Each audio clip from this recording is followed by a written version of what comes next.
it wrong, but I'm not gonna say it wrong. I'm coming. Who's got rain? My rain just started about 5 minutes ago. It's got this like nice cool breeze. It's been raining here all morning in Rochester. Yeah. I guess it started from your way and moved down. Yes, so. I like those nerdy facts. I grew up on Long Island and at the end, and the weather is always a little special because of being in the middle of the ocean. It's always a little different than what's around.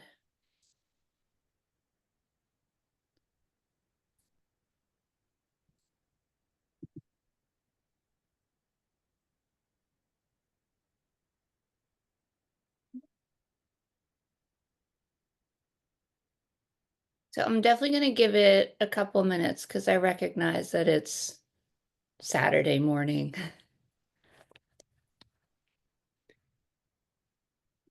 I set an alarm, but even better, I remembered to turn it off so that next Saturday morning I will not be woken up at school time. I mean, I'll probably just wake up anyhow. But it's the principle. I'm connected. I'm a co-host in the Zoom Zooms. It's magic.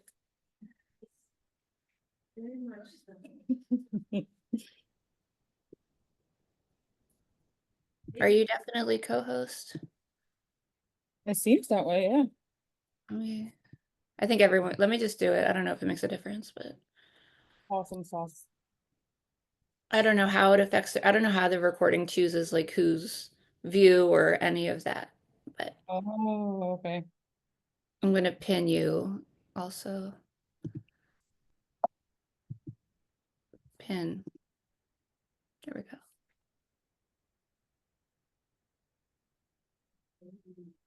My clickety click. It's not clickety clicking.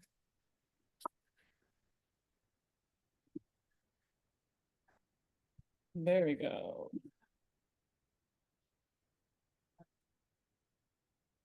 Now let's see. Are you sharing your screen now? Yeah, you don't see it? Maybe because I pinned you? Okay, I'll start. I'll unhook it and hookerize it again.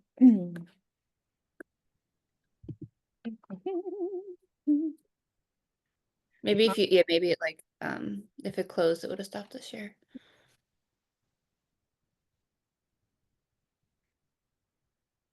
Okay, now I don't see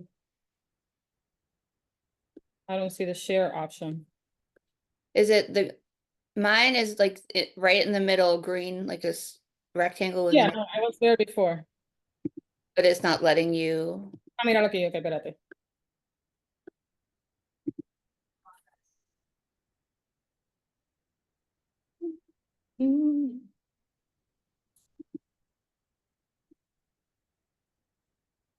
Okay.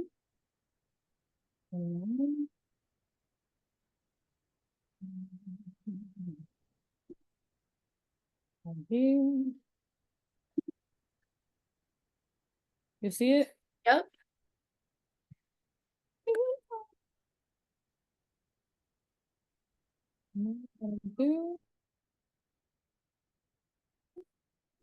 Concurrence allied. Still see it? Holdings. All right. Well, unfortunately, my clickety click doesn't work. I did turn it on. I know, but maybe it's because I'm doing the screen share.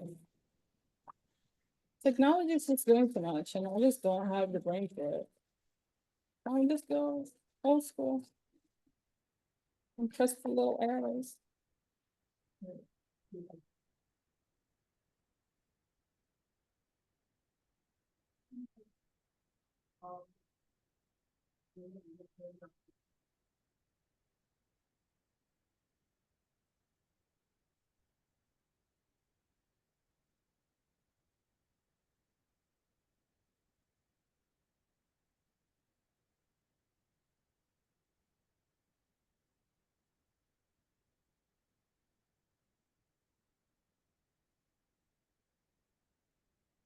I think we can start whenever you're ready. Is your machine cooperating? Yeah. Okay. And we see your screen. We also see your notes, which is fine. So we get Okay. the experience. Let's see if I can put it, because I had it as a like presenter view, Yeah, but I I just get want to, lost. I always get lost with trying to do that. Almond Joy. Okay, the kitten was ready for you. oh, well, that's the only way it shows. All right, cool. All right, well, good morning, everybody. Thank you all for getting up on your Saturday to be here with us. My name is Audrey. I use she, her pronouns. I'm currently in the role of president. So this morning we're in this session from 9:30 to 11:30. We're going to have our amazing keynote speaker who I'll introduce in a second. We'll have awards and then we'll do our in memoriam at the end. After that, I forget because I don't retain that much information ahead of time. However, you can look at your Hoover app and see. I did look at it literally 15 minutes ago, but it's gone. All right, so this morning we're welcoming our keynote speaker, Natalia Alvarez Figueroa. Natalia holds a master's degree in music therapy and is a board certified music therapist working in the trauma field since 2012. Natalia has completed training in trauma-focused cognitive behavioral therapy, TFCBT, eye movement desensitization and reprocessing therapy, EMDR, and is a bilingual Spanish and English professional. Natalia has conducted and presented qualitative research focusing on the importance of cultural humility when effectively working with individuals who have experienced trauma within and beyond the music therapy field, both locally and nationally. She has work experience in outpatient, inpatient, residential treatment, drug and alcohol dependence recovery, safe house coordinator, among other trauma-focused settings. She has developed and teaches a 6-week course for white aspiring allies, focusing on cognitive behavioral approaches to uncover and challenge biased automatic thoughts. Natalia facilitates trainings, consults, and participates as a reviewer for ongoing research, assisting teachers, professors, and institutions within the intersections of topics mentioned above. Natalia travels nationally as an educator for guest lectures, continuing education for professional development, and as a graduate professor as it pertains to ethical practices and the intersections between trauma-focused practices and cultural humility. She is starting her 2nd year of doctoral studies in leadership and learning organizations. Natalia is a strong advocate for anti-oppression, access to education, and mental health resources pertaining to marginalized groups such as LGBTQIA+, BIPOC, and immigrant individuals. One of Natalia's life guiding quotes, "Do the best you can until you know better, then when you know better, do better," by Dr. Maya Angelou, is intrinsically embedded in the way Natalia navigates and influences the spaces that she is a part of. So welcome, and here we are.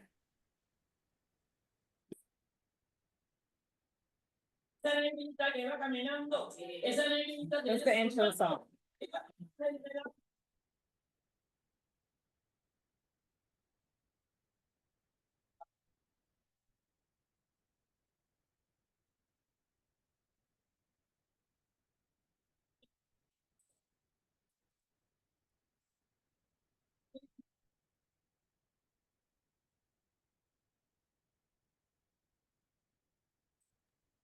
Can't hear your song.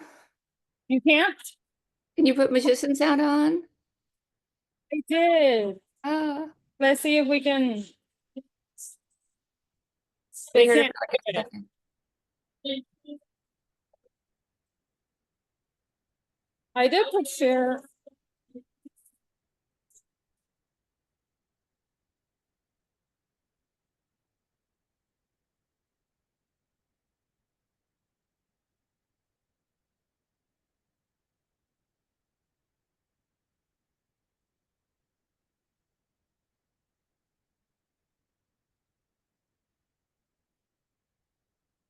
Might because it thinks it's background noise. Oh, okay. Do you want me to just put it like It within might- my computer? Yeah, it might play better. Okay, cool. Here for the share sound, it'll play for them. Stan? Yeah.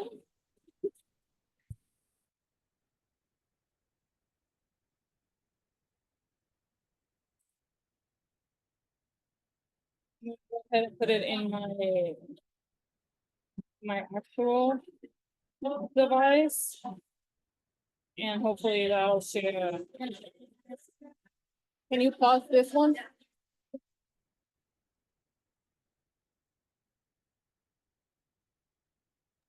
This is so our life as music therapists every day. All right, so I will share.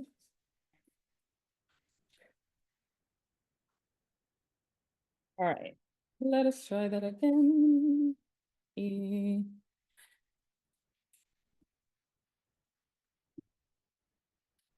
All right.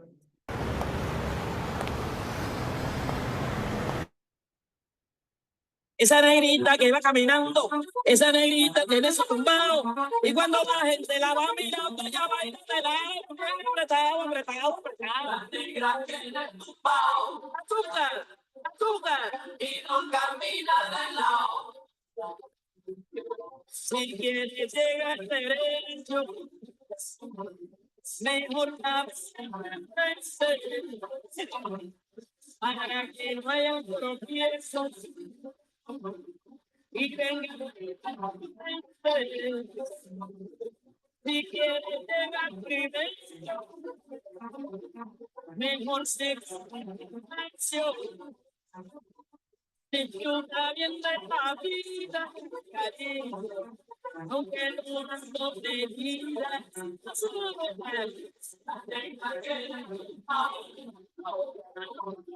y no camina de lado, y no camina de lado, la negra tiene tumbao,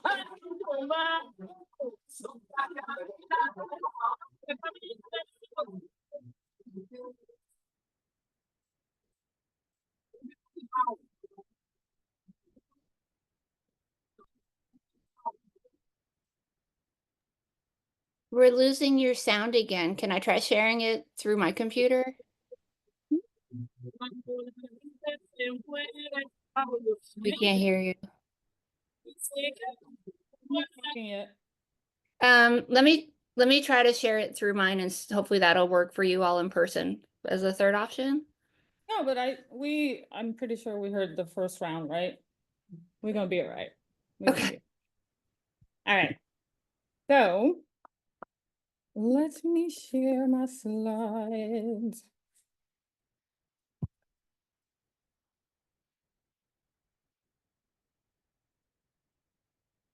Y'all see my email or my presentation? I mean, okay.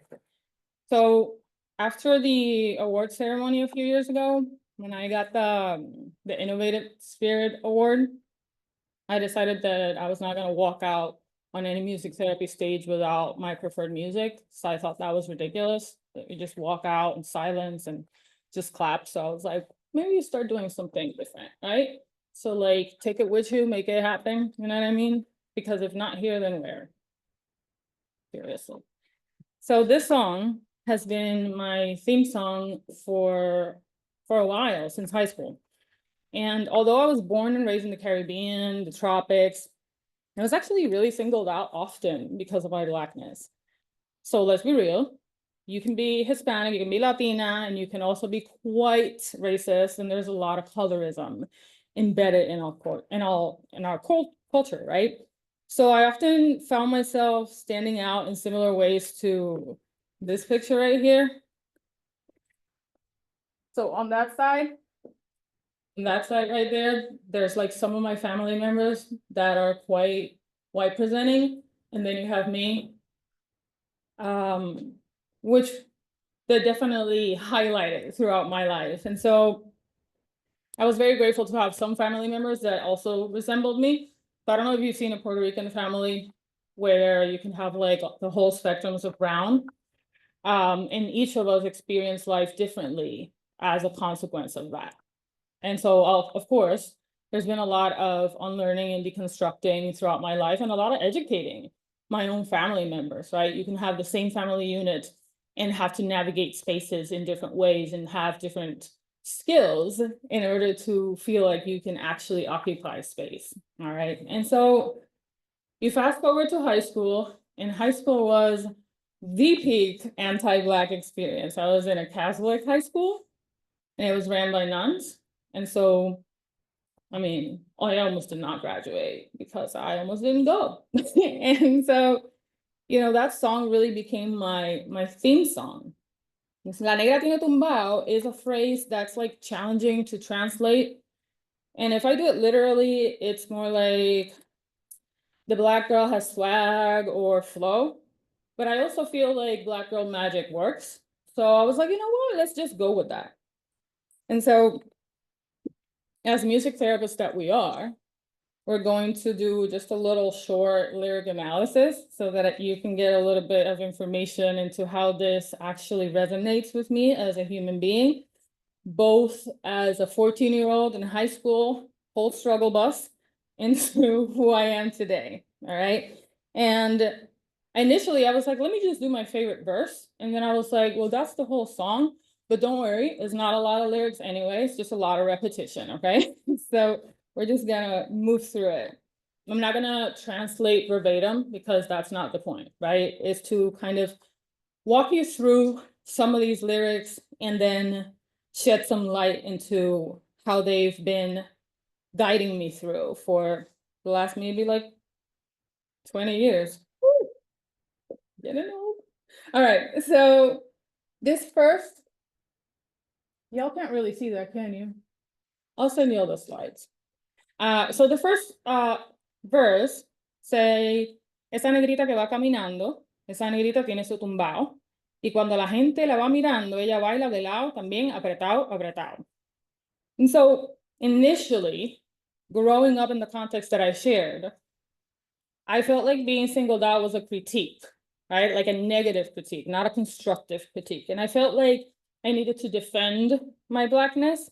And so at 14 years old, because I was not an easy teenager, I was defensive. I was defensive. And somehow that also kind of morphed into my own wanting to assimilate, like into my own anti-Blackness, like actually taking the message in and believing, right? So little Miss Me pretended that she could assimilate, and the look was not, it was not giving.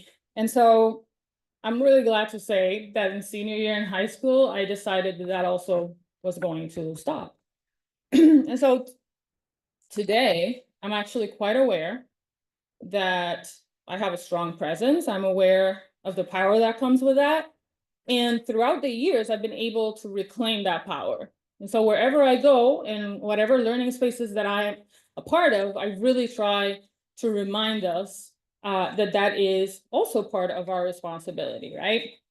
Now, the next verse reminds me that I need to notice the goals that I have, like looking forward and focusing on the steps that I would need to take in order to, all right? And so that way, as I'm looking forward, I'm able to notice the challenges, the barriers, and find different ways of navigating and getting to my goals. My maternal grandmother used to say, vísteme despacio que voy deprisa, which translates to dress me slowly because I'm in a hurry. And so she would say that to me, I mean, I guess because I have ADHD and like things, if they don't work quick, then I, you know, struggle with the follow through for them. And so it really is a reminder to slow down specifically when you want things now, because you can take your time and you find the moments of joy in the process, and then you think things through at the same time, so you don't have to necessarily repeat the whole thing because you rushed through it. That makes sense? And so if you translate that to getting dressed, probably like you're trying to leave without your socks and that kind of stuff, right? You gotta go back to get your keys and all of that. The next verse talks about the typical responses that we hear once somebody has passed away. I don't know if like you've had experiences of grief and loss. I'm sure most of us have. And sometimes people start kind of sharing, I don't know, sometimes people like make up their relationships with the person that has passed, you know what I mean? Like, and suddenly you're so close and like, oh, she was wonderful. And where were you at when you could have said it to the person's face, right? And so that really leads me to reiterate the reverence that I have for direct and assertive communication. I really do value the truth, and I do not vibe with untruths. I love how courage shows up. I think it's one of the most attractive things, to just be afraid and do it anyway. And so I really resonate with that part. Now, the remainder of the song, where it's talking about La negra tiene tumbao, no camina de lado, it turns into a celebration of the power of the Black woman. And it reminds me that, in fact, I am thick, Black Latina, a powerful being, and that I can celebrate who I am as opposed to defend who I am, right? And I can honor that space and that uniqueness. All right.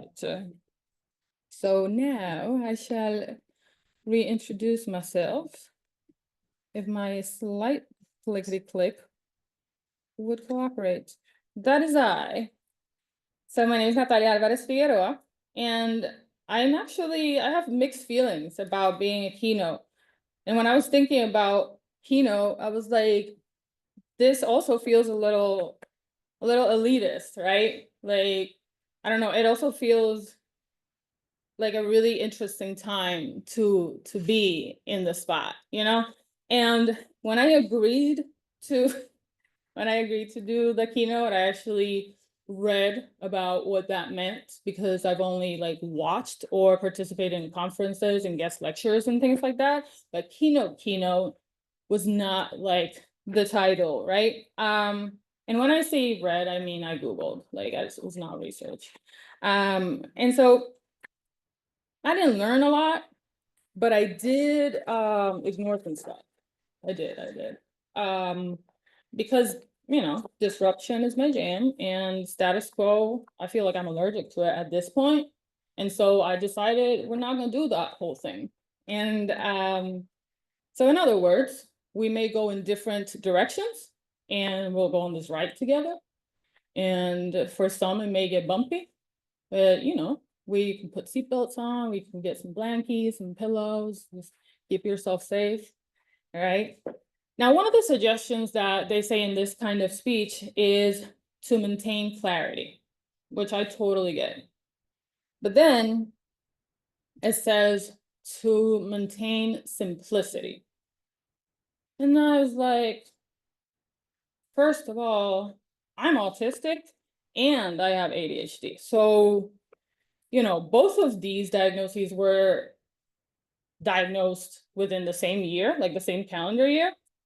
Obviously, when I was an adult, because a Black woman from the Caribbean ain't gonna be autistic until she's 36 almost. You know what I mean? Like, that's not a thing.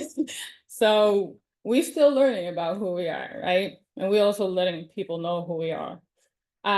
So just a short caveat in terms of autism and being a Black woman, it is unfortunately really common that we end up being diagnosed in our late 30s. And of course, that has to do with the medical biases, also with whoever wrote the actual assessment, the stereotypical presentations that are expected, the societal components of being a woman, right? A lot of the times the hyperactivity, not necessarily happening always physically, they can happen also in my mind. And so when I learned that, I was like, oh, yes, hyperactive indeed. Yeah, I practice conversations in my mind at night. We have scenarios, I have scripts, I learn things. We've talked, and then in person we talk and you don't follow the script and we have a problem, you know? So I just want to shed light into that component, right? That a lot of times, I think right now we're having more and more conversations about neurodiversity. And as a newly diagnosed autistic person, I really feel like we need to be cognizant of the language that we use as well. The other day I was just working, reading some stuff, and it was referred to as atypical. And I was like, absolutely not. Like, neurodiverse is what we are, you know? Like the idea of normal versus not normal, I just openly reject that, right? And so I have some pages that I follow from specifically Black therapists where I find my spaces as well. And so that's another thing that I think even as aspiring allies, you should do as well, right? Like if you're going to be engaging and advocating and showing up for and showing up with, you got to make sure that you also know the struggles and the reasons why the system functions the way it does, right? So just, I digress and I come back. So in other words, my brain doesn't really do simple. And honestly, there's nothing simple about existing in all of these intersecting identities. I mean, yes, they're historically marginalized identities, but we're also in a helping profession, right? And so right now, and forever, I mean, honestly, but the simplest of days, specifically in the last few months, has been augmented and it's been like in our face. They they threaten our livelihood, right? And here we are again, fighting for stuff that we've been fighting for, that our grandparents were fighting for. And we're looking at, again, ways to try and fight for our rights and our freedoms. And so I'll just share some of my intersecting identities, just so that you know kind of where I come from, how I see the world. So yes, I am a Black Latina, born and raised in Puerto Rico. I am bilingual. I am a mother. I am queer. I don't live in my homeland since 2009. Like I said, diagnosed autistic with ADHD. I'm not physically disabled, but I do suffer from chronic pain, and the chronic pain is chronic paining today. I am left-handed, which if you don't understand, that's on you. But being left-handed in a right-handed world, it's not easy. I remember when I was a kid, they used to make left-handed notebooks. They disappeared. That was my favorite. I grew up with a single mom, and my biological father was not in my life. I also had a matriarch who was Roman Catholic and was Spaniard. So a lot of the rigidity of Roman Catholic also was embedded within our family dynamics. And like we said earlier, I'm educated. I have that privilege of having a master's degree, and I'm almost a second-year doctorate student. So we're making it work. Now, we exist in all these marginalized identities, right? But then in helping professions, you know, make it make sense because it doesn't for my brain. But we hear the messages of, well, as therapists, we can't be political, or it's not personal. And absolutely not, no ma'am, It is personal. It is personal, because where am I going to put all these identities? Like, am I going to put them in a little drawer, leave them out the door, like they say when we get that training? Your problems do not come in the room with you. Okay, we'll see how that works out. It did not work out for me. So I had to do a lot of unlearning, a lot of deconstructing, a lot of challenging the values that I grew up with, and a lot of the grief in having to move through them and shifting from it, kind of taking what works for me and for who I want to be in the world. So let's imagine that we go and read the Constitution, right? Like before it disappears. And if you notice, right, like who is deemed more human or less than a person? Who was allowed to vote first? What year did women get the right to have their own bank account without the husband's consent or permission? And now look at how therapy was quote unquote born. And let's also add who is assumed to be more intelligent and more competent, right? So I have this one video that I gotta share. So let me just grab it real quick, because I think he does a really good job at explaining. It's not my words. All right. Everything. Now, do you in the Zoom situation, you know what? Let me just put it in. All right, you should see it now. How do you rewind? Because if you look at this country, the most educated people are Black women. The most intelligent people are Black women. The hardest working people in this country are Black women. Black women have been discriminated against. They have been taken advantage of because of their work. It's been taken credit of. We see movies like Hidden Figures. Black women are the most intelligent, hardworking, professional, and demure people that we have in this country. All right. I just wanted to have like a competent white man explain why we are so great, just for validity, you know? So there it is, not my words, but I do agree. And I am biased, of course. I mean, honestly, find me somebody that's not. Right? Like if you really sit with somebody that presents and is trying to be perceived as having social political neutrality, we get trained in verbal processing. We can do motivational interviewing, and I bet you booty, you're not neutral, right? So we can definitely have that specific critique when we are invited to hold, that neutrality, which no, thank you. I am a firm believer that we're not only responsible for leaving the world a little less shitty than how we found it, but that in order to do that, we also must remain teachable. And we have to be aware of the history that came before us and what we inherit, right? And how does that serve us as we plan ahead? What would need to be unlearned and deconstructed? And what has been harmful? Like, let's name it, right? Let's be intentional. It's not the blame game. It's not for you to feel bad about anything specifically. It's to build.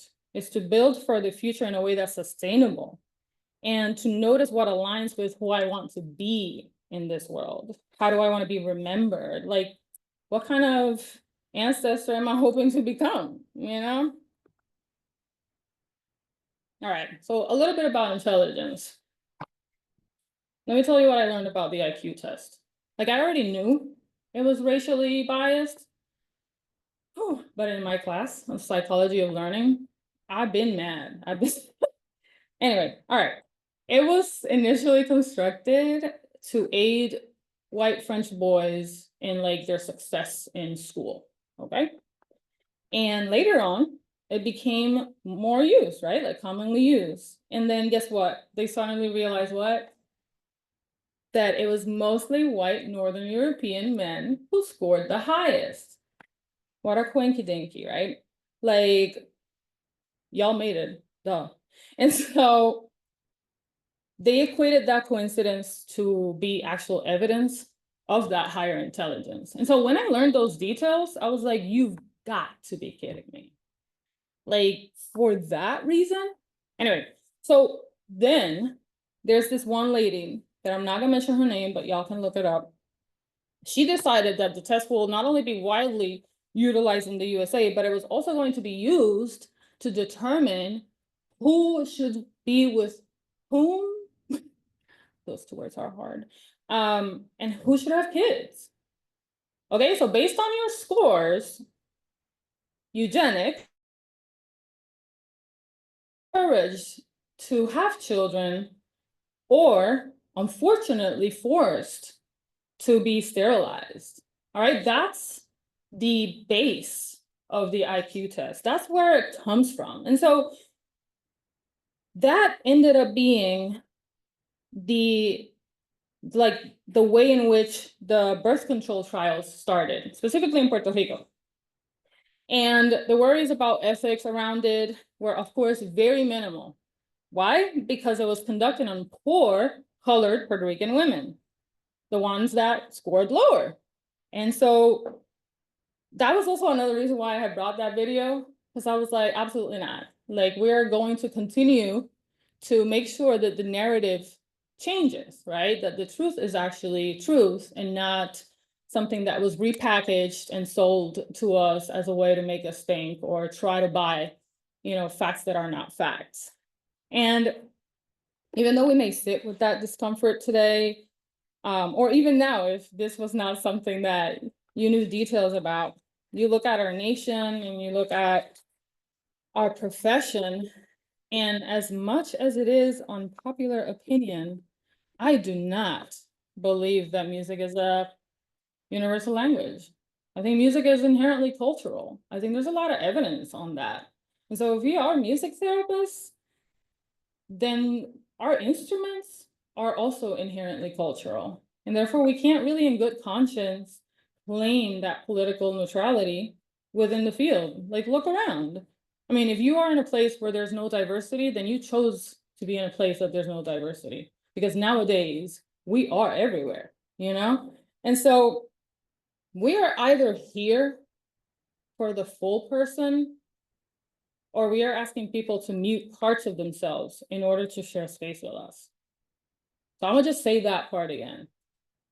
We're either here for the full person, or we are asking people, the people we say we're trying to help, to mute parts of themselves in order to share space with us. Think about the songs that you decide that are therapeutic or that are appropriate for therapy sessions. Think about the censoring that we've been taught in academia about, like, oh, you can play the clean version of that song. Really reflect on the ways in which we, as a profession, really perpetuate that fragmentation while we're then asking people to trust us with the fullness of their story. Now, we live in a time where it's really imperative that we know if you could be trusted with where Anne Frank was hiding, point blank, right? It's also a time where we need I'm to know. sorry to interrupt. Can you share the slides with the Zoom again? We're still on the guy. Oh, Thank you. Sorry to interrupt. No, the guy, he's not. I apologize. Here we go. You see them now?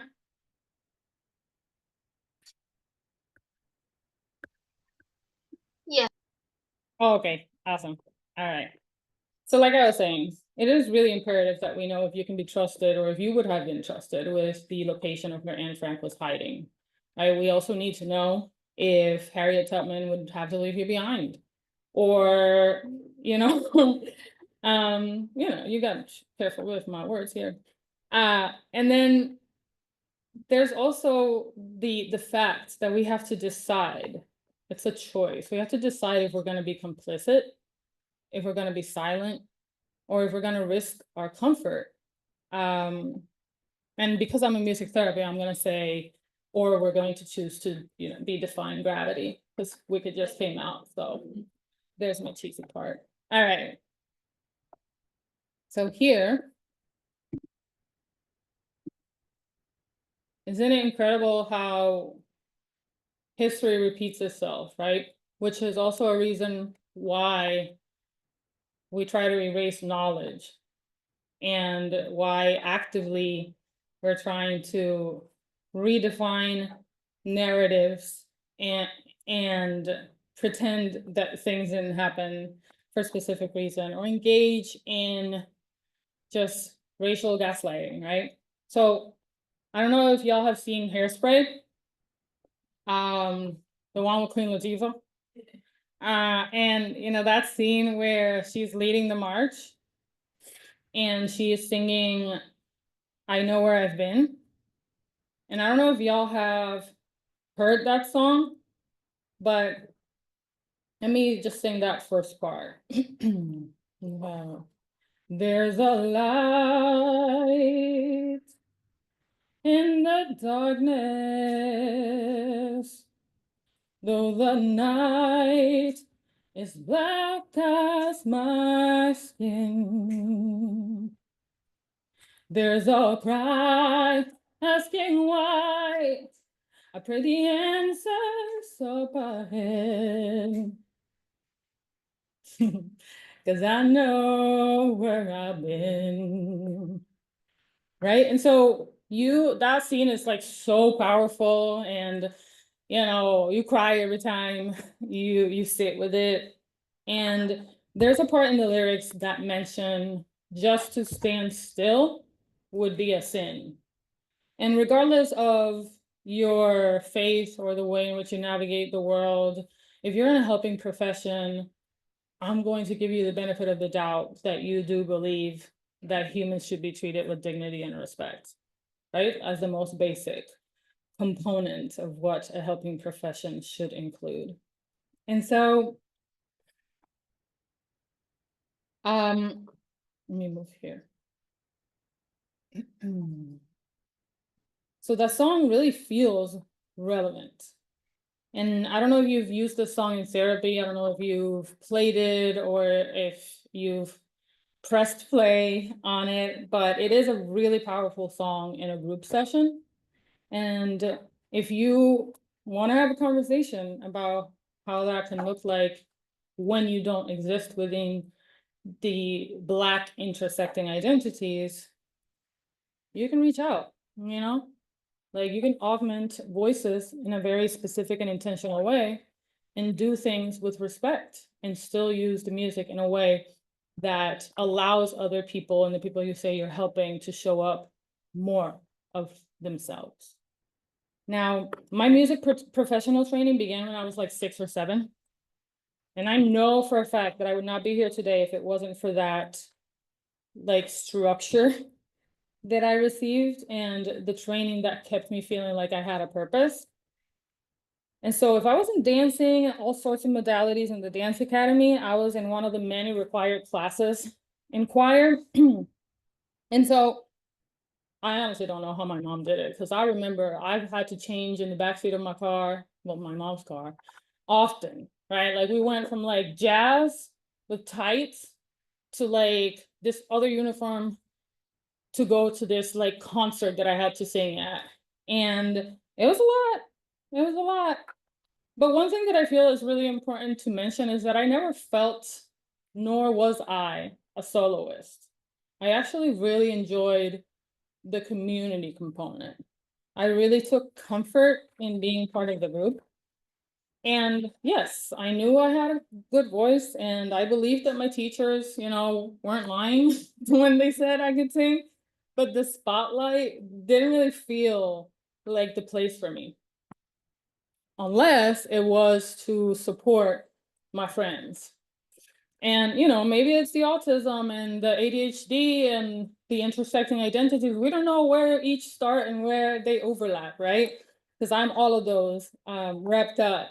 But there was I had these 2 friends, and they were also Black and also lefties.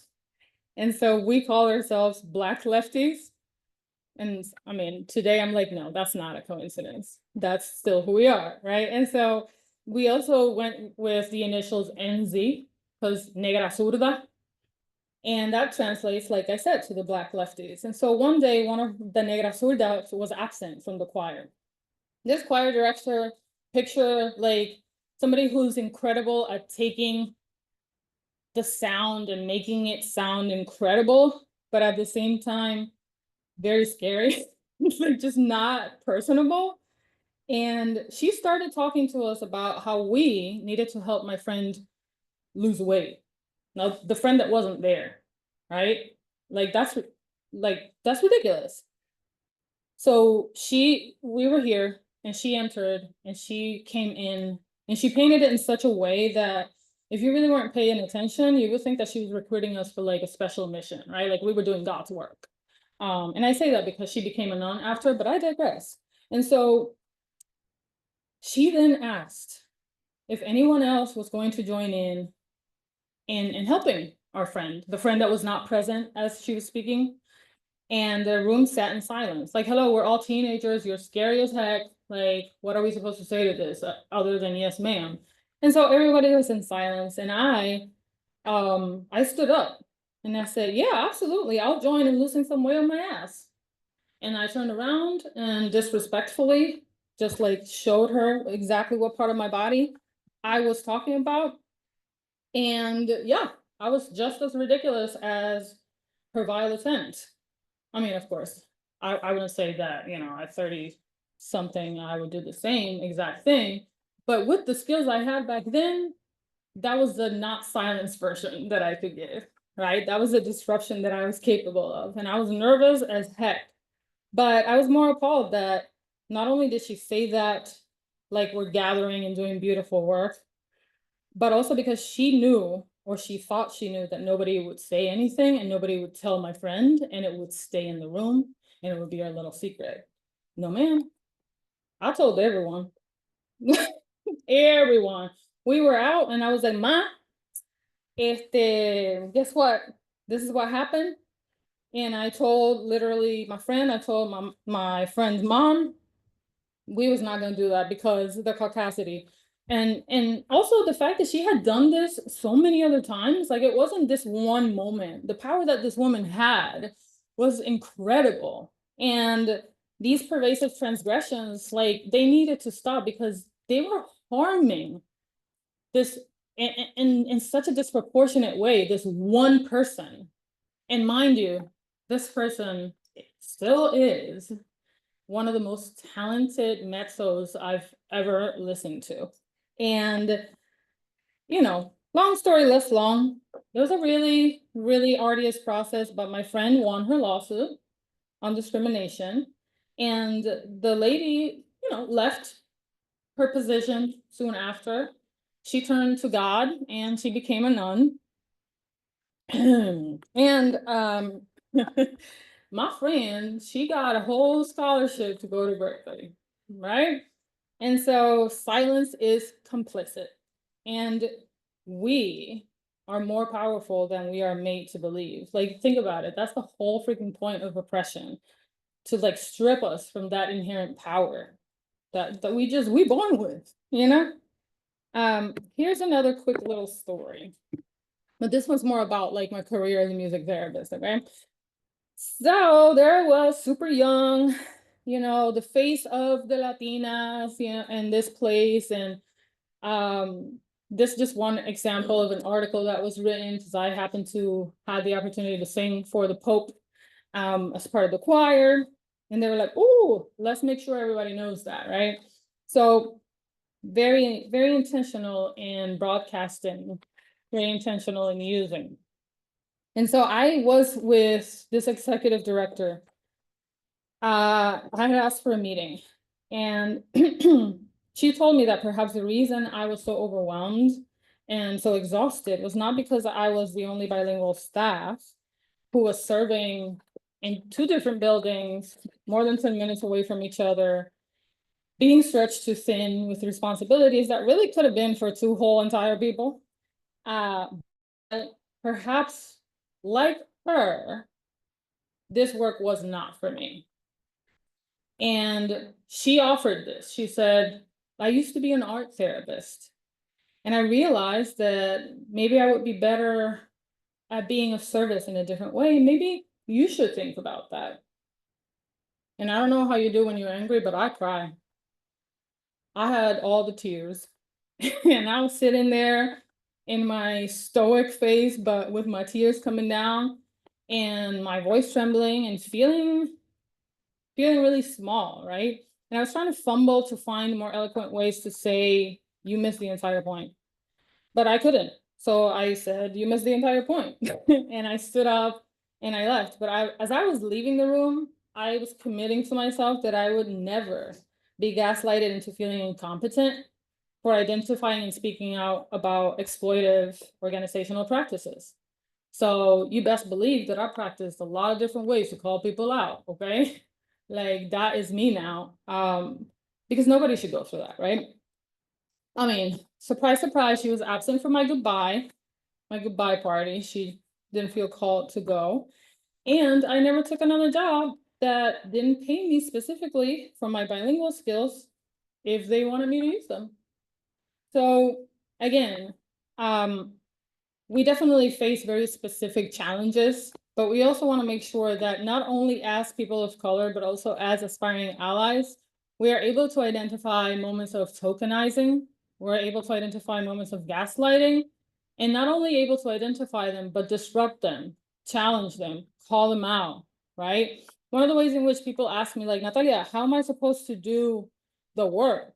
And they imagine that it's some huge gesture. In reality, it really is, if I said something and it wasn't acknowledged in the meeting, then you, my friend, are gonna say the exact same thing and are gonna add, like Natalia said, right? A very simple way of showing up and supporting.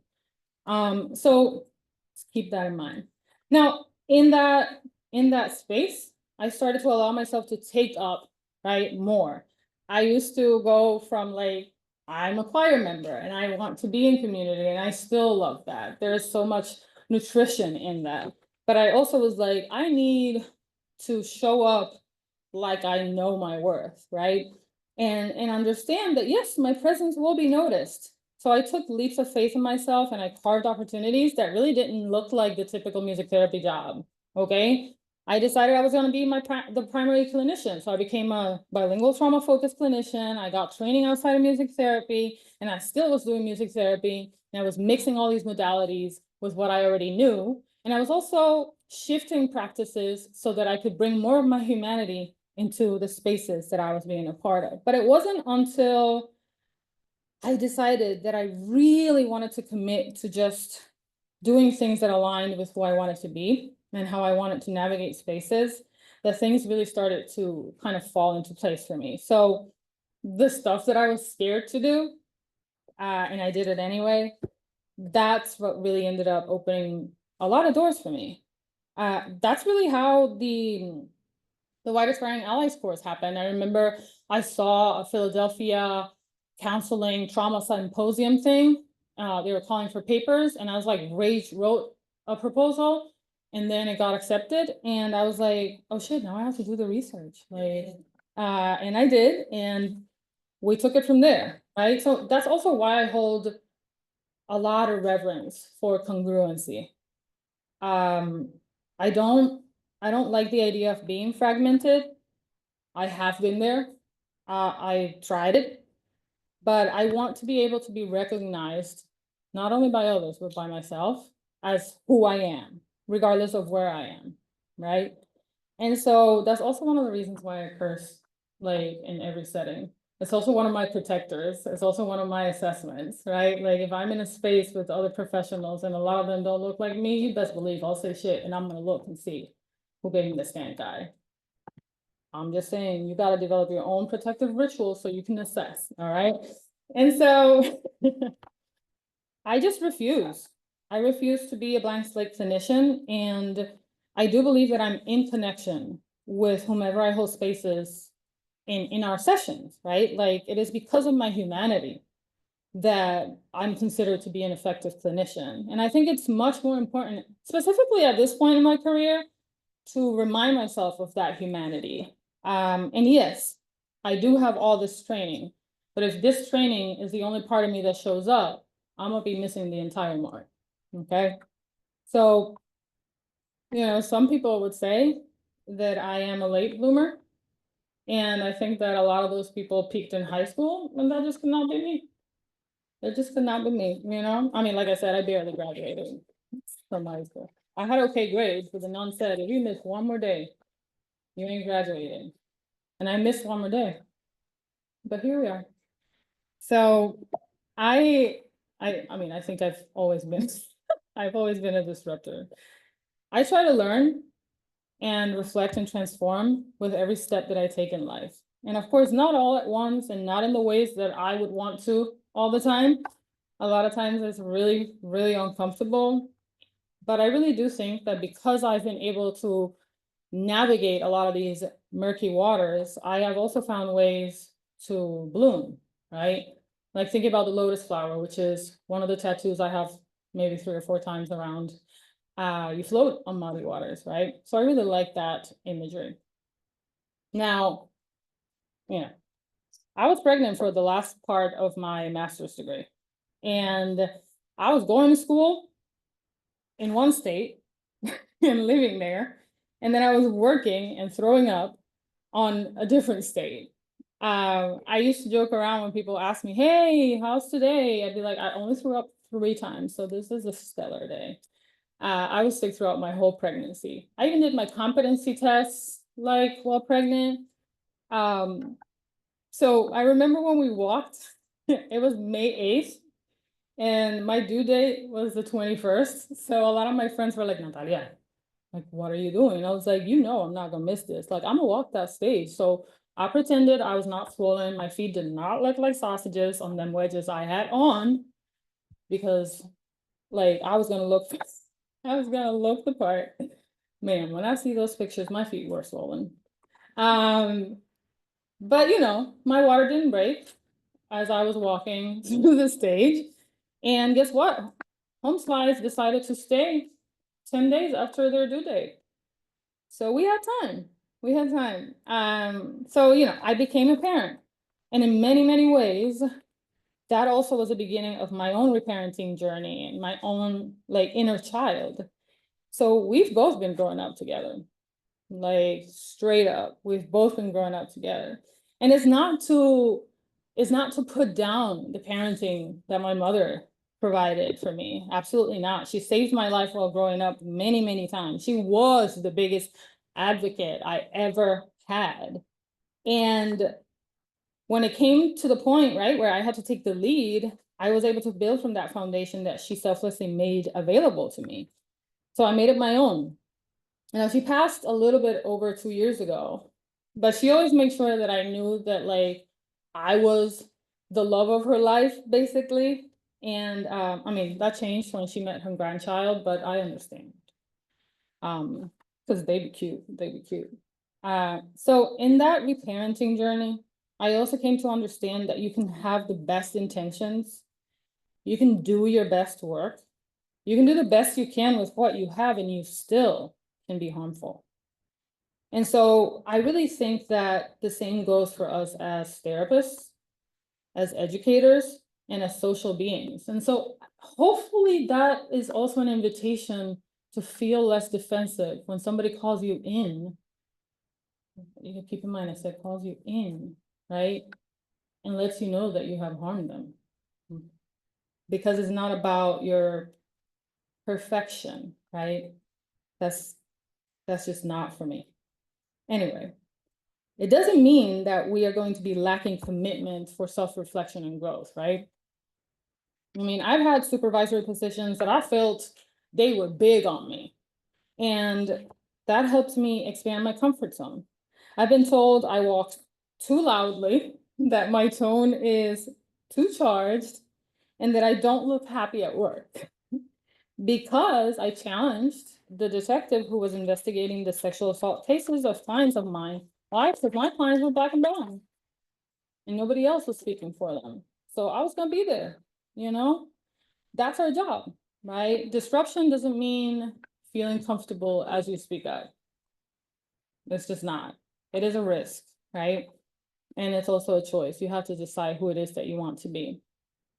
I've made mistakes that I look back and I'm like, both simultaneously like mega cringe and also like, I wouldn't do that today. Like that sense of pride, being able to say, I've learned from the mistakes that I've made. And that's the beauty of self-compassion.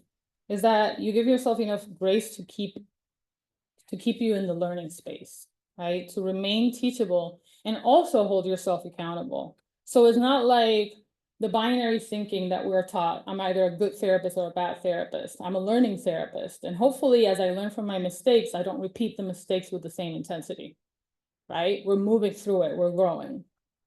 And I'm holding myself accountable. And so that's a practice that I brought into all the learning spaces that I've been a part of. And that's how the White Aspiring Allies course emerged after I did that rage proposal on cultural humility. And it's also why I'm in the midst of gathering data on all the 4 cycles I taught on the White Aspiring Allies.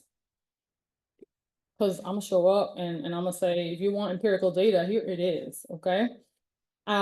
My goal is to add knowledge to our field and expand its comfort zone.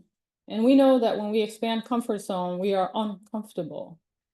And that is a place where a lot of cool stuff happens if you allow it to, right? But you also have to be willing to be vulnerable.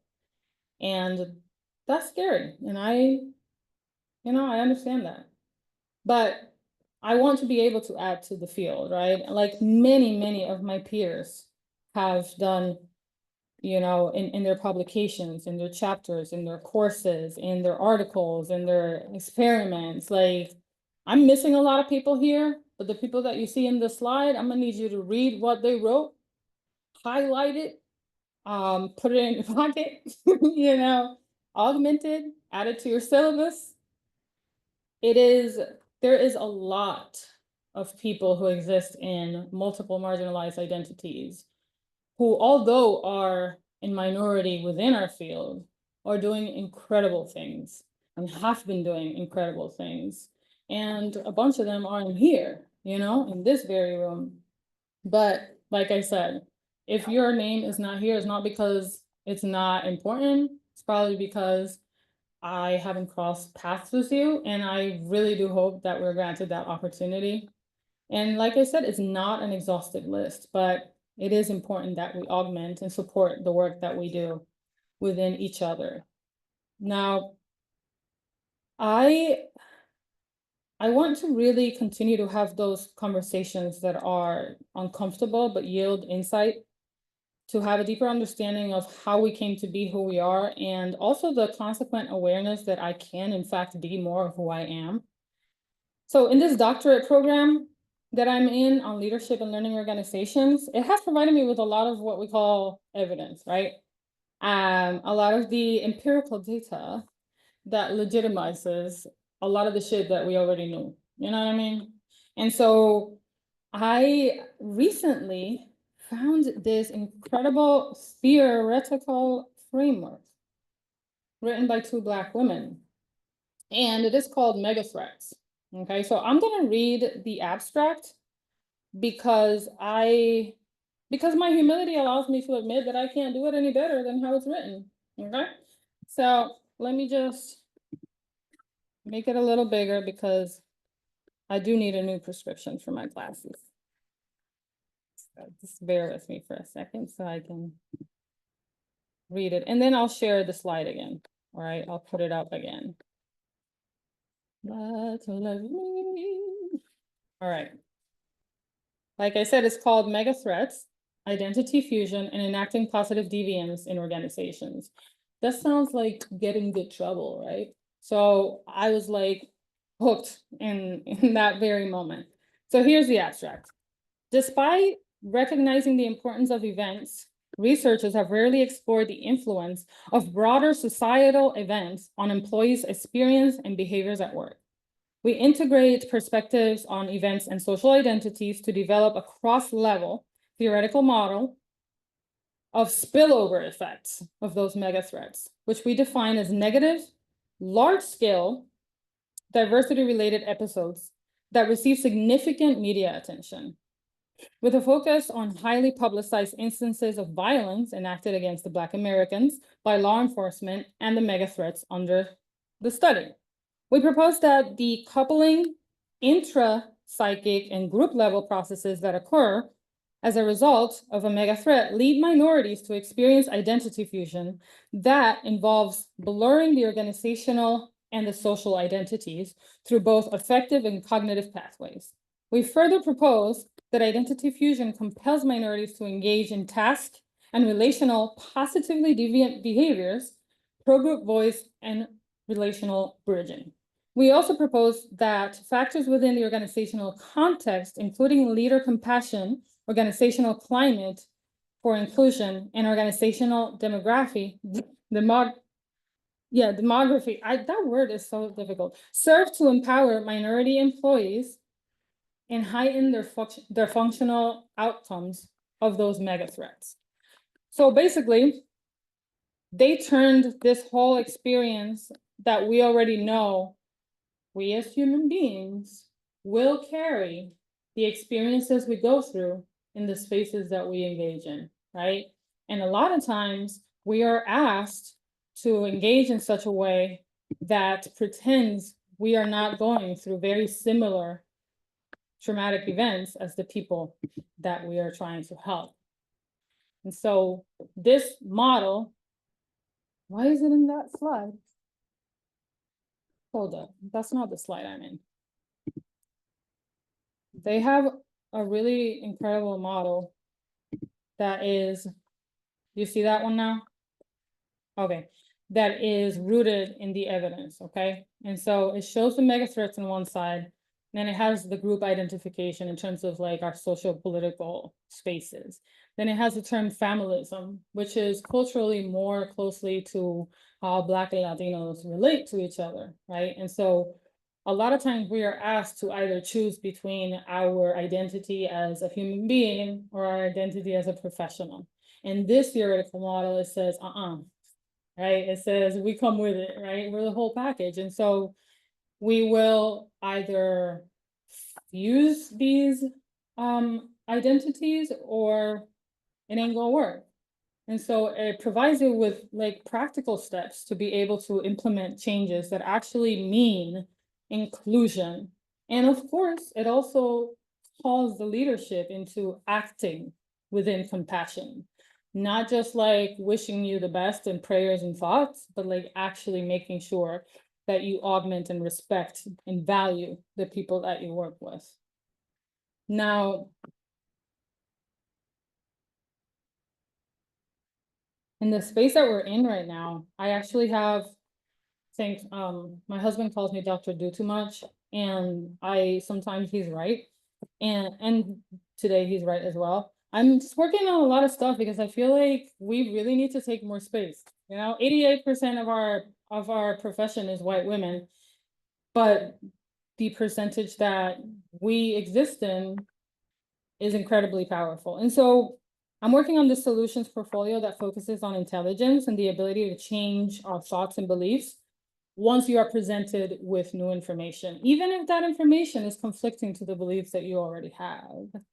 And so, you know, I did some literature review and I looked at different helping professions, and I finally landed in the space where emotional context of thinking and learning meets how we learn from errors, mistakes, and feedback, right?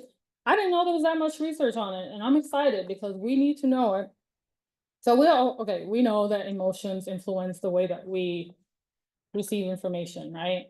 Like we know that students, children, if I don't feel safe in this room, like I ain't gonna learn shit, right? So we already know that, but we also learn that emotions influence how we make sense of concepts. So we have that, and then we have the culturally embedded perfectionism that is indoctrinated, right, within academia and also society-wise, and the potential effects that come with making mistakes, right? Like the emotional effects, the shame that we kind of feel when we realize we've made a mistake. And within this culture of individualistic approaches and competition and scarcity mentality and colonial approaches to things, we also have this practice, not only of perfectionism, but also of binary thinking. So it doesn't leave a lot of room for the humanity that we need, and that like complexity of who we are as human beings. And so combining these two frameworks to me feels like a cool way to start developing like a practical way of shifting the way that we manage mistakes and errors, and to really start unlearning and deconstructing these harmful practices within helping professionals, to be able to examine not only our biases, but also strive to understand where they came from, right? Like, where are the roots of these biases? Where did I learn them? Where did they start in my lineage? And the cultural influences as well. And equally as important, the current and future effects that they could potentially have if we leave them unchallenged. I mean, look where we are. Look where we are. The second one is the research project. And the question is as follows. How do employees with historically marginalized identities in helping professions within the USA perceive social political neutrality in leadership? And how do they describe its impact on their performance and morale? So think about the mega threats framework that I mentioned, right? I was like, okay, if this is already empirically based and it's out there, then I can use that augmented and then also bring it forth to organizational leadership. So the purpose of the research is to gain that insight into the experiences that the employees have who meet that criteria of having multiple intersecting, marginalized identities, and hope to augment the voices and uncover some of those salient themes, so that we can go beyond, as a profession, we can go beyond the I am aware and more into here are some steps and here are the ways in which we're going to start now changing things, right? We continue to do the work. And so you think about the emotional labor that's necessary to be part of a helping profession, and the issues that compassion fatigue and burnout also kind of show up, but specifically within the context of the perceived support that we receive from leadership, whichever kind of relationship you have, whether it is with AMTA, whether it is within the organization that you work at, CBMT, all those things. And it really is important for us to be able to notice that a lot of times we are and exist in the same or similar identities as the people that we're helping. And so asking us as a profession to have neutrality is asking us to let go of our humanity. And, I would imagine it does affect our ability to feel supported, to have self-care, to have community care, and to experience well-being. Now think about how helping professionals are often sought out because there's something happening, right? Like, you go to a therapist because something's going on. There's a particular need that's emerging, a specific support that an individual needs access to. And so how do the individuals providing such services experience their work within their organization? In this current national dynamic, many helping professionals exist within similar intersecting identities. And so the idea of social political neutrality is indoctrinated. Let me drink some liquids.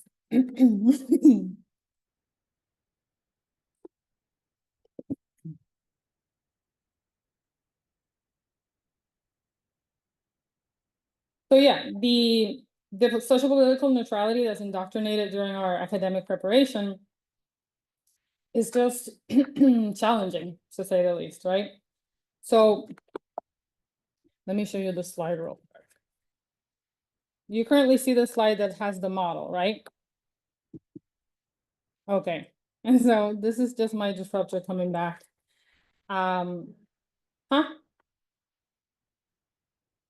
I am dealing with many desktops, and I am not an expert in technology.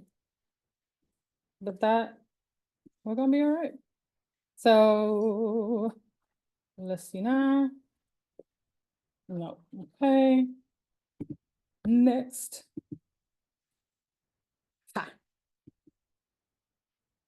All right, I think both of y'all see the same slide. So basically, a lot of times, I don't know if we've done research, in undergrad and grad school afterwards. There's a lot of like, well, it has to be evidence. We have to have empirical data. It has to be legitimized. It needs to be backed up. And so I decided, you don't. you're gonna get it then. You're gonna get it, and we're gonna publish, and I invite all of us to, ask the questions, do the research, make it public, and that way we can really just add to the body of knowledge. Because let's be real, imposter syndrome be damned. I believe I'm more qualified than the president, and I can't believe I can say that out loud. I cannot.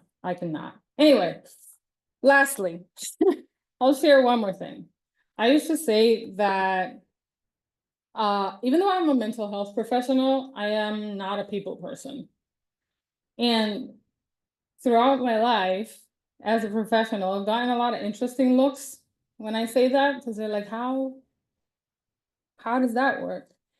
And now I know that I could say, like, I'm autistic and I relate to realness as like I can't deal with you being fake. Like, I can see as a performance and I'm tired, like I'm not doing it. But instead I'll say that small talk feels really heavy, and interactions that are not genuine just hold very little value to me. Like, no, I don't care about the weather unless it's really freaking cold and I don't want to go outside, and so I'm sharing a part of the psych evaluation that the doctor in psychology who did the autism evaluation wrote, because I really feel seen and how she worded it. So I'm just going to read it verbatim. Natalia describes having a tendency for direct and straightforward communication. Instead, she has received feedback from others that this can make her appear intense and intimidating. I've been called intimidating so many times. She indicated preferring honesty and directness in communication, often voicing thoughts that others may typically keep to themselves. She described engaging in small talk as confusing and lacking purpose, leading to a general discomfort with such casual social interactions. However, she shared that her numerous tattoos, which all have a specific meaning, memory, or purpose related to her life experience, often offer a topic for small talk that feels more substantive and allows her to connect meaningfully to others in a way that is both more comfortable and purposeful.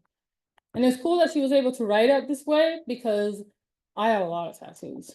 But yeah, like I didn't realize until I was actually explaining in that conversation that it is because I carry a lot of my stories on the outside that helps me have conversations that feel less ridiculous, less shallow for my brain. And so that leads me to who I am as a clinician, right? I remember when I worked in inpatient psych, and there was this Black man in the general adults unit. And of course, he was deemed difficult, non-compliant, scary. And so I was just looking at him. Maybe I was staring at him, I don't know. And I noticed that he had a similar tattoo to one of mine.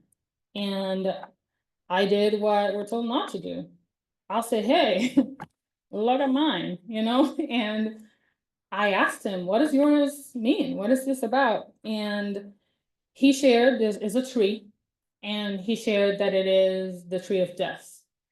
And I said, oh, okay. And like, what are these figures? And it's like, oh, these are people who've passed. And I said, I have a tree too. And my tree is the tree of life. And I've also have two figures who have passed. Look at that. And so in that moment, like, I see the imagery of him trying to like keep me where I was at by being like the tree of death and all that, and me being like, hey, samesies, they also died. I also carry them with me.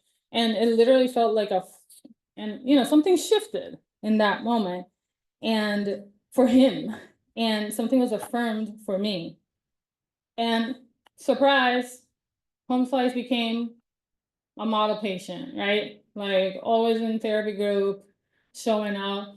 And he shared the song that I want to share with you, because it was so impactful that it makes me even a little sad to even consider that I could have missed the opportunity to do it if I would have followed, the guidelines of leave yourself out the door, right? That it's not about you, but the reality is about us, right? And so I'm gonna share it. It is called Carry On by Randy Valentine. And before I share it, I want to say At Lockheed Martin, our mission. that I thank you for joining me in this ride. I know that I went a bunch of different places, and I really do hope that you found something within it that you feel that you can take with you. So with that, I will put the song up. Make sure I share my sound in Zoom.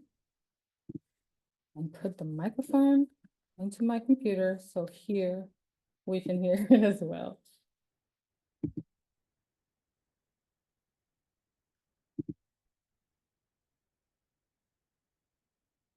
Mission is more than just protecting the world. It's about propelling it forward. So seeing the big picture.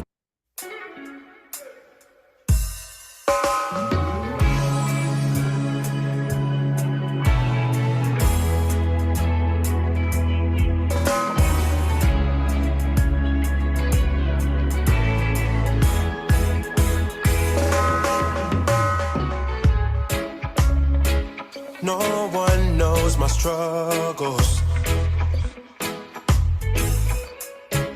No, they don't know what I've been going through.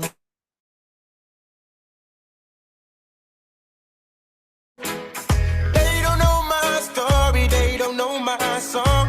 No, they don't know every trouble song. But when I wake up feeling like my happiness is overdue, I just remember what my father told me. Don't let them kick, don't let them trick, don't let them break you down. My father told me, don't let them ever see you fall apart. My father told me, take all the pressures from your mind and cast them asunder. Oh my child, you got to carry on.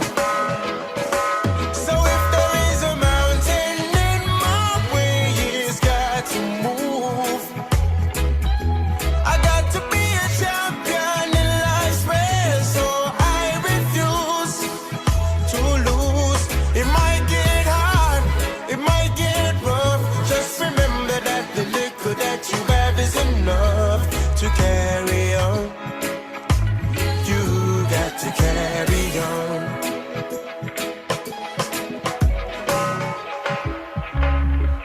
My father raised me as a soldier. He told me I should never be afraid. Him say always put your faith in the Most High Jah, and He will guide your steps. And any weapon with the evil them rise shall have no effect. Oh, that's what my father told me. Don't make them kick, don't make them trick, don't make them break you down. Don't make them ever see you fall at all. Take all the troubles from your mind and cast them asunder. You got to carry on. If there is a mountain in my way, it's got to move. I got to be a champion in life's race, so I refuse to lose. It might get hard, it might get rough. Just remember that the liquid that you have is enough to carry on. You got to carry on. Find strength in your fears. Close your eyes and disappear sometime. Don't waste no tears, no. Cause happiness is just a state of mind. So if there is a mountain in my way, it's got to move. I got to be a champion in life's race, so I refuse to lose. It might get hard, it might get rough. Just remember that the liquor that you have is enough to carry on. You got to carry on.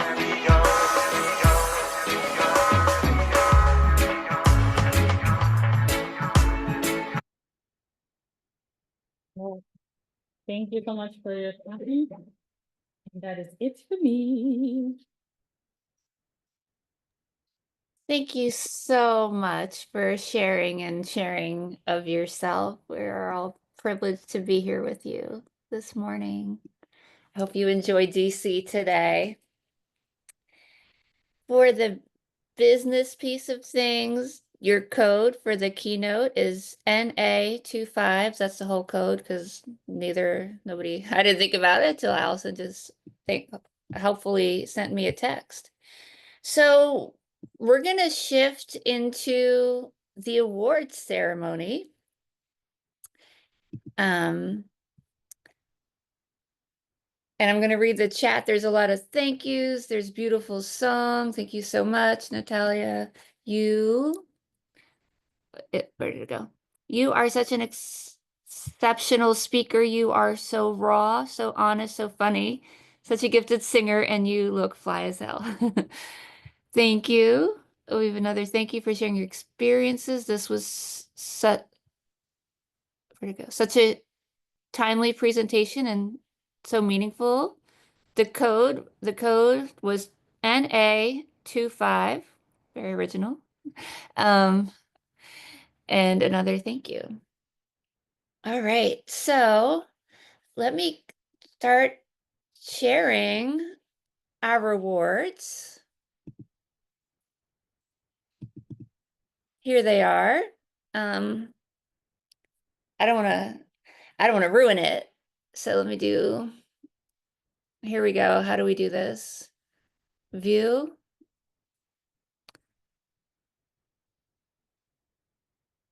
What do I do, everybody? Slideshow. All right. All right, so here is our awards ceremony. I want to say thank you to our conference sponsors. Thank you to our satellite site host, Howard University, Duquesne University, and Immaculata University. Our first time doing this, and we are so grateful to you. Thank you to our conference planning team. We wouldn't be doing this without you all. And we want to thank Tom and Lucy Ott, who sponsor our conference with David's Fund. It was established in 1996 by Tom and Lucy Ott in memory of their son, David. Music was extremely important to David, and the Otts recognized how it provided meaning, comfort, and strength for their son. David's Fund provides philanthropic support to music therapy programs and institutions, including the MAR-MTA, who receives annual support to provide continuing education opportunities for music therapists in our region. And here go our awards. So our first award, I hope you're still here. I know you have to catch a plane. If not, that's cool too. But our first award is the 2025, which was actually awarded in 2024, MAR-MTA Research Award. Congratulations to Carrie Devlin, Dr. Carrie Devlin, who's the senior music therapist at the Center for Music and Medicine Department, who's part of the Department of Neurology at Johns Hopkins University School of Medicine, and Carrie's colleague, Rebecca Camachon, I hope I'm saying Rebecca's name right, who's a resident in adult neurology. And I know we might have a community advisory board member here, Betsy Simon, welcome. And the research award is for the Boosting Education and Awareness Together for People with Parkinson's Disease. It's Beats PD, and there's a little image of some blue and a yellow person with music notes dancing, and there's an image of Carrie in a rust-colored turtleneck smiling, and a picture of Rebecca in a doctor jacket smiling. Carrie, are you here still? You are. I am. Thank you so much. And yes, you did a really good job. Oh, Melanie, you're here. Amazing. So we have a couple of our community advisory board members here, possibly Betsy, who's on the slide, Melanie Reese, who is, just to say very, very briefly, a word about this project. This is a community-based participatory research project where we're our academic research team is collaborating with the Community Advisory Board to develop, design, and deliver a dance and movement-based class for folks with Parkinson's disease in Baltimore City. And so we just recently got IRB approval, and we have a survey, and we're going to go out into the community to talk to people and to find out what kind of dance class or music class they would like to attend. So we don't actually know what the class is yet, but over the next few months, we will, with input from folks in the community. And Melanie, I know you're here. Do you want to say anything about, your engagement as part of the advisory board? It's a zero pressure thing. You can also drop in the chat if that's more comfy. I don't mean to put you on the spot.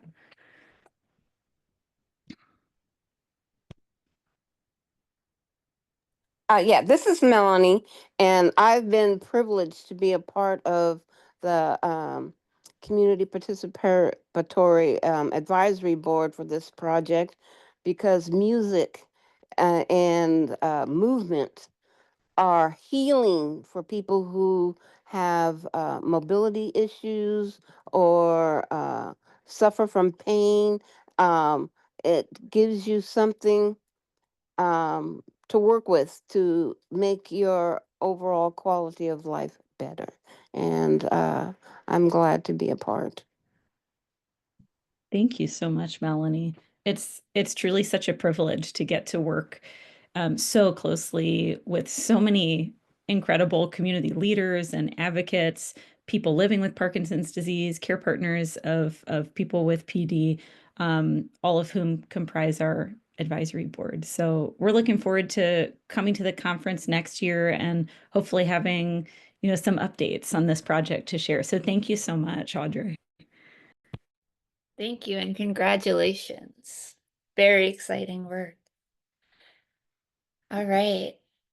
Our next award is the 2025 MAR AMTA Benedicta Scheibe Innovative Spirit Award, and I'm so happy to present this award to Gabriela Ash Ortiz. I'm going to read. This award was first presented to Benedicta in 2018, and this award serves to recognize music therapists who make lasting contributions to our profession by crossing boundaries, sharing. Okay, I want to make sure I wasn't muted. Sharing new creative ideas and who are doing innovative work. And her husband, Ken Egan, describes the award as such. Benedicta Scheibe worked throughout her career to transcend artificial boundaries and to expand the scope of music therapy practice, both her own and that of the profession in general. She was an analytical music therapist with a strong belief in the value of psychodynamic psychotherapy, but psychodynamic thinking provided the foundation of her clinical work, not the boundaries of it. She completed a training in bioenergetic analysis and integrated body work and psychodynamic movement into her sessions. She greatly admired the work of Paul Nordoff and Clive Robbins and considered herself a music-centered practitioner.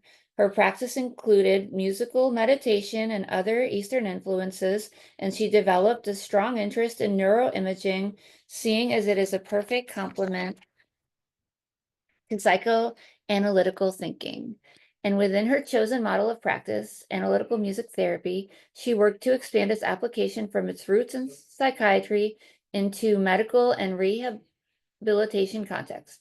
The Benedicta Scheibe Innovative Spirit Award is thus dedicated to those music therapists who work to expand music therapy practice with the goal of meeting the needs of diverse clients. So here we have a picture of Gabriela. She's smiling, a beautiful smile, and she has like a red with like lacy white flower pattern top on. And this is what I was sent. It is with great excitement and conviction that I nominate Gabriela Ash Ortiz for the Innovative Spirit Award. Gabriela has been a board-certified music therapist and licensed creative arts therapist for 17 years, and during this time has engaged in an array of clinical work ranging from clinics, schools, hospitals, and private practices. Her work consistently centers the mental, emotional, and developmental well-being of children, adults, and their caregivers, with particular attention to those navigating systemic marginalization and complex care needs. As a clinician, Gabriella works at Newark Presbyterian Hospital, where she supports individuals and their families in high acuity settings, including the NICU and PICU. She provides trauma-informed, music-centered psychotherapy to individuals with co-occurring mental and physical health needs, leads pain management interventions in perioperative care, and I hope I said that right, and facilitates environmental music therapy to support healing within the broader hospital environment. Her clinical care is grounded in a practice in cultural humility, embodied presence, and social accountability. Gabriella has worked to develop and maintain partnerships with multiple educational settings, including Berklee College of Music, New York University, Montclair University, Temple University, and Malloy University, for which she provides internship placement, training, and supervision for undergraduate and graduate students. She additionally has taught adjunct courses at Malloy and Montclair State Universities with a pedagogical approach rooted in the critical reflexivity and draws on her lived experience and scholarship to challenge normative models of clinical education. Gabriella's leadership is also deeply political and grounded in collective action. As an elected delegate within the 1199 SEIU, she advocates for worker rights across the healthcare system, actively participating in labor management negotiations, election boards. Sorry, let me admit people into the room.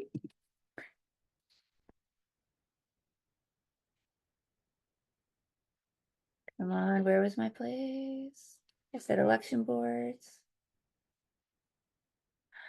And organizing efforts. In collaboration with the LCAT Advocacy Coalition, Gabriella has worked to promote Medicaid expansion and increase access to creative arts therapy for underserved communities.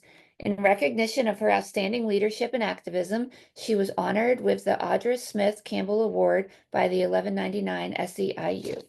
As a PhD candidate in music therapy at Temple University, Gabriella has been undertaking her dissertation entitled Latina Individuals and Their Therapists' Perceptions of Therapeutic Relationship Within Healthcare Settings, a Critical Autoethnography. This study draws from Latina feminist theory and assemblage thinking to explore how therapeutic relationships are co-constructed within and in resistance to systems of institutional power, surveillance, and care. Her research foregrounds the lived experience of Latina individuals and intentionally disrupts dominant narratives in healthcare and academia. This would be just the latest of Gabriella's research and publications reflecting her work in the healthcare setting, alongside existing peer-reviewed publications on environmental music therapy for pediatric pain management, and multiple case study explorations. Gabriella has pursued trainings in Nordhoff Robbins music therapy, Austin vocal psychotherapy, and NICU rhythm, breath, and lullaby certification. She has also presented nationally and internationally on themes such as race and relationality in clinical practice, culturally reflexive supervision, ecological thinking, and music-centered practices. Most recently, Gabriella has founded her private practice, Resonant Spaces, hooray, an extension of her commitment to healing, reflection, and collective care. Through this practice, she offers integrative therapy sessions, supervision to creative arts therapists, as well as music-centered restorative sessions for social justice and frontline worker. This work represents a natural evolution of her mission to create spaces of care that are both culturally responsive and critically engaged. It is because of this array of work integrating clinical excellence, rigorous scholarship, and socio-political consciousness, that I nominate Gabriella for the Innovative Spirit Award because she sees each side of the work, the academic, the clinical, and the socio-political, bringing music therapy into a fuller alignment with the people and movements who it seeks to serve. I can't imagine you ever sleep doing all that. This is so well deserved. Congratulations to you. And see, it seems like you have some family. Congratulations to your family. You must all be so proud. Yeah, thank you. Is it okay if I say a little something? Please say as much as you want. We're here to hear Okay, you. cool. I wrote it down, but before anything, I just want to acknowledge and say how deeply honored I really feel towards being here following my hermana Nati, to share the space with her. Tu Latinas being recognized in this way means much more than I can really say. And, to follow her words and thinking how she is in life, with full of truth and courage. She named a lot of things that so many of us feel, that the political neutrality is not, that political neutrality is not neutral at all. And so thank you, Nati, for saying what needed to be said and for making space for me to speak from that place too. And so I'm going to read because I want to make sure that I get everything out. And so I accept this award with deep humility and immense gratitude, not only on my behalf, but in recognition of the communities and individuals who have shaped my work and supported my growth over the years. I receive this as an acknowledgement, not just of innovation, but of resistance, relationship, and responsibility.